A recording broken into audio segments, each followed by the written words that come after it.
dark and gloomy was the night when a figure appeared in the mist. ¡Tarán! Hola aventureros, bienvenidos a Your Spanish Roadmap. Today we're going to explore a topic that can be difficult for learners. Two past tenses, el pretérito indefinido y el pretérito imperfecto. What are these tenses? How do we use them? And most importantly, when? Vamos a descubrirlo. As you're here, I'm sure that you already know that in Spanish we have a tense called pretérito indefinido that we use to describe past actions that are completed. It's the done and dusted tense. And then we have the pretérito imperfecto, which describes habitual or ongoing actions in the past with no specific beginning or ending. In that sense, it's kind of like not perfect, it's imperfect. The indefinido is a snapshot, and the imperfect is like the movie. The indefinido is like the single note, and the imperfect is like the melody. You see, the indefinido is almost like an instant, and the imperfecto occurs through time. Vale, let me give you a rule that you can follow that will work almost always. In English, when talking about the past, you can say, I studied, I was studying, I used to study. I studied, estudié, is the indefinido. It was done and dusted. I was studying or I used to study, estudiaba, it's the imperfecto. It's an ongoing action in the past. You see, one is a snapshot of time, estudié, and the other one is the passage of time, estudiaba. So I studied Spanish at university. Using the indefinido would be estudié español en la universidad. This implies that the action of studying Spanish was completed, and it suggests a specific period when you study Spanish. Now using the imperfecto. I used to study or I was studying Spanish at university. Estudiaba español en la universidad.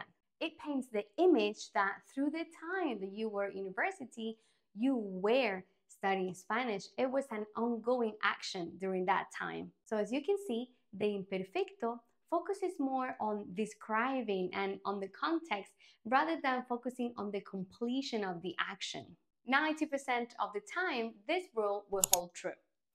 But I noticed that most of my students start getting into problems when they want to tell a story using the indefinido and the imperfecto.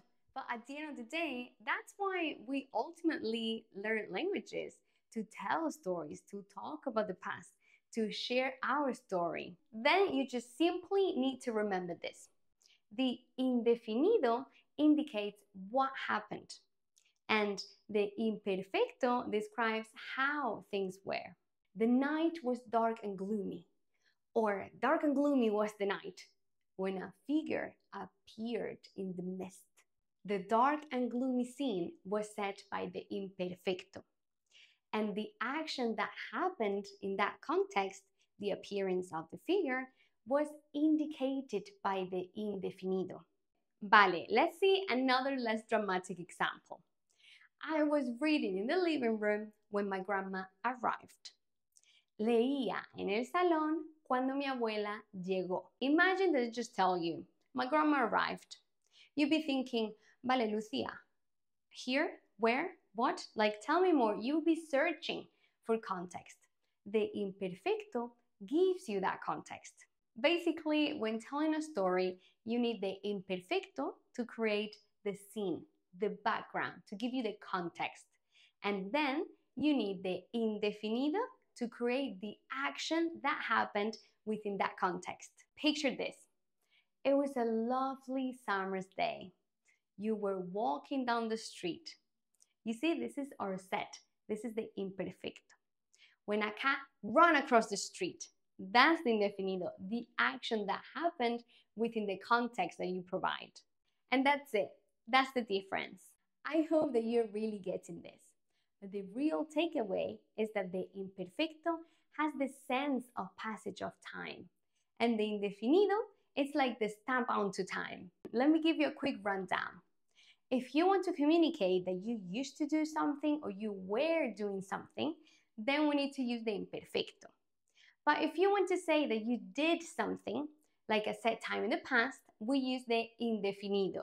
As you begin to use these tenses, you will start to feel the differences between them, and you will see the world from a Spanish speaker point of view. This video is actually part of my online course, designed to help you speak and express your story in Spanish. There, I will give you the tools that you need to create your own unique expression using the Spanish language. If you feel this was helpful, there is so much more in the full course.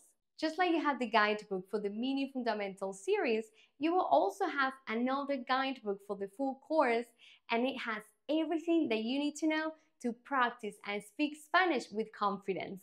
This course is your one and all resource to finally start feeling confident in Spanish. So if you're ready to explore the language and express yourself in Spanish, I will be waiting for you to embark on this journey together. And as always, thank you so much for watching and supporting. Nos vemos durante el viaje y en la próxima parada. ¡Hasta luego!